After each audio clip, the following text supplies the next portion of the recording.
अस्सलाम वालेकुम my dear students. आज के इस लेक्चर में हम लोग बैलेंस शीट का फॉर्मेटिंग सीखेंगे। स्पेसिमन ऑफ बैलेंस शीट क्या होते हैं, बेसिकली हम उनके बारे में देखेंगे कि उनको किस तरह से अरेंज किया जाता है। जैसा कि वेरी फर्स्ट लेक्चर में मैंने आपको बताया था कि जो फाइनल अकाउंट होता है उसके दो पोर्शंस होते हैं। फाइनल अकाउंट में बेसिकली दो चीज़ें आ रही होती हैं। एक हमने प्रीवियस लेक्चर में देख लिया था, trading and profit and loss account, trading and profit and loss account. और जो दूसरा पोर्शन है, जो दूसरी स्टेटमेंट थी, वो आज हम इसका फॉर्मेट देखेंगे, बैलेंस शीट किस तरह से बनाई जाती है। जो दूसरा पोर्शन था that was balance sheet. My dear students, basically जैसे मैंने आपको बताया था कि जो फाइनल अकाउंट होता है ये एक्सटेंशन होती है ट्रायल बैलेंस की। हम लोग ट्रायल बैलेंस से ऑनवर्ड नेक्स्ट स्टेप में जाके अकाउंटिंग साइकिल में बैलेंस शीट प्रिपेयर करते हैं। ट्रायल बैलेंस में हमारे पास टोटल 5 चीज़ों का बैलेंस आ रहा होता है, जिसे हम एल्सर भी कहते हैं, assets, liabilities, capital, expenditure and revenue.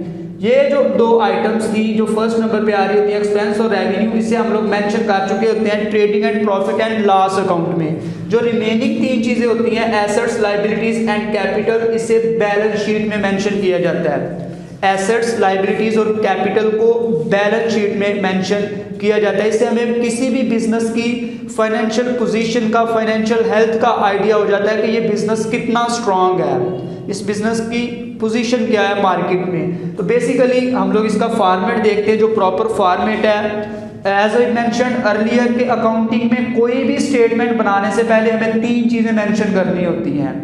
कोई भी फॉर्मेटिंग करने से पहले 3 चीज़ें हर स्टेटमेंट से पहले हम मेंशन करते हैं। जैसे सबसे पहले कोई भी स्टेटमेंट हम बनाएंगे तो बिजनेस का नेम मेंशन किया जाएगा सबसे ऊपर। उसके बाद फिर जो चीज़ हम बना रहे होते हैं, फॉर एग्जांपल जब हम जर्नल बना रहे होते हैं तो यहाँ पे जर्नल मेंशन करते हैं। जब हम लोग कोई अकाउंट बना रहे होते हैं तो उस अकाउंट का नाम लिखते हैं। जब आज हम बैलेंस शीट बना रहे हैं तो सेकंड नंबर पे हमने बैलेंस शीट मेंशन किया है। उसके बाद थर्ड पॉइंट पे जाके हम टाइम पीरियड मेंशन करते हैं। इससे प्रीवियसली जितनी भी स्टेटमेंट्स हमने बनाई है वहाँ पर लिखा जाता था for the month of, for the year of, for the time period, यानी कि वो एक स्पेसिफिक टाइम पीरियड के लिए बन रही होती थी, 1 महीने के लिए या 1 साल के लिए, या कोई भी टाइम पीरियड हम डिफाइन कर सकते हैं।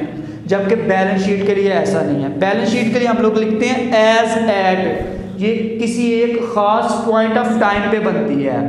आई एम सेइंग कि अगर हमने आज 31 दिसंबर 2020 को एक बैलेंस शीट बनाई है तो ये सिर्फ आज ही के दिन के लिए वैलिड होगी।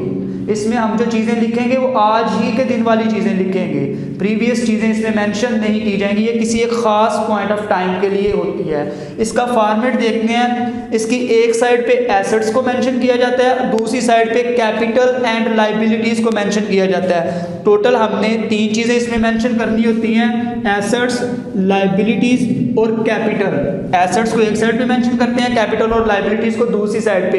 तो एज सच कोई इसमें हार्ड एंड फास्ट रूल नहीं है कि हमने लेफ्ट साइड पे एसेट को मेंशन करना है, राइट साइड पे कैपिटल को मेंशन करना है। एज पर योर कन्वीनियंस आप किसी भी साइड पे एसेट्स को लिख सकते हैं, इस साइड पे एसेट्स को लिख सकते हैं और इस साइड पे कैपिटल एंड लायबिलिटीज़ को लिख सकते हैं। और ये जो 2 साइड्स हैं लेफ्ट और राइट, ये डेबिट और क्रेडिट वाली साइड्स नहीं है, ये जस्ट हमने 2 साइड स्पेसिफाई करनी है। आप किसी भी साइड पे एसेट्स लिख सकते हैं। तो जो हम स्पेसिफिक अकाउंट्स में देखते थे, एक साइड डेबिट है, एक साइड क्रेडिट है। बैलेंस शीट में डेबिट और क्रेडिट का कोई कंसेप्ट नहीं होता।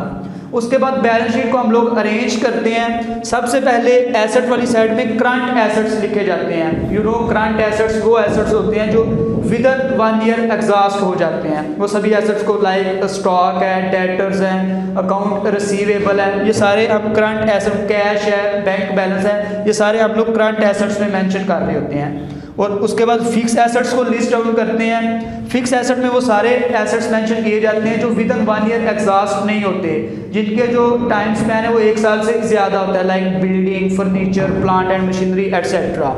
इसी तरह से करंट लायबिलिटीज़ में वो सारी लायबिलिटीज़ लिखते हैं जो हमने 1 साल के अंदर अदा कर देनी होती हैं। अकाउंट्स पेएबल हैं, हमारे क्रेडिटर्स होते हैं, इसी तरह से जो टैक्स पेएबल होता है, जो शॉर्ट टर्म लायबिलिटीज़ होती हैं वो करंट लायबिलिटीज़ में मेंशन की जाती हैं।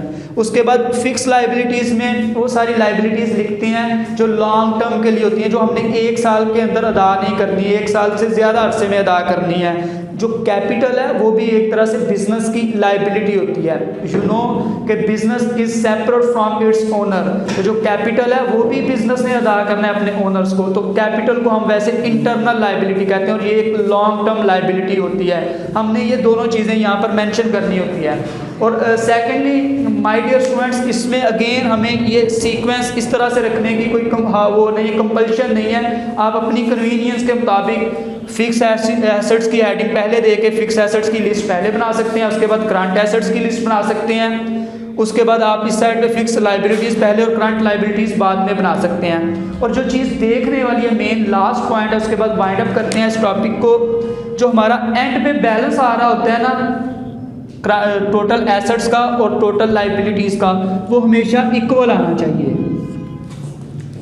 जो टोटल एसेट्स हैं टोटल लाइबिलिटीज़ हैं, ये हमेशा हमारे इक्वल आनी चाहिए दोनों साइड्स। अगर ये इक्वल नहीं आ रहा, इट मीन्स कि हम लोग अकाउंटिंग साइकिल में कहीं ना कहीं कोई गलती कर रहे हैं, जिसकी वजह से हमारे ये बैलेंसेस इक्वल नहीं आ रहे। तो यहाँ पर आकर हमारा अकाउंटिंग साइकिल कंप्लीट होता है जो हमने स्टार्ट किया था, transaction, journal, ledger, trial balance, उसके बाद फाइनल अकाउंट में हम लोग trading and profit and loss account बनाते हैं, लास्ट में बैलेंस शीट प्रिपेयर करते हैं। तो अगर ये दोनों बैलेंसेस हमारे सेम नहीं आ रहे, तो इसका मतलब है जो प्रीवियस 4 to 5 स्टेप्स हैं कहीं ना कहीं हम गलती कर रहे हैं, हमने कुछ चीज़ों में एरर की है, जिसकी वजह से हमारा ये जो आंसर है ये मैच नहीं कर रहा, ये दोनों चीज़ें इक्वल नहीं आ रही। Okay my dear students, this was all about from formatting of balance sheet. इंशाल्लाह नेक्स्ट लेक्चर में हम लोग एक नए टॉपिक के साथ आप लोगों के साथ नया टॉपिक डिस्कस करने की कोशिश करेंगे। तब तक के लिए अल्लाह हाफिज़।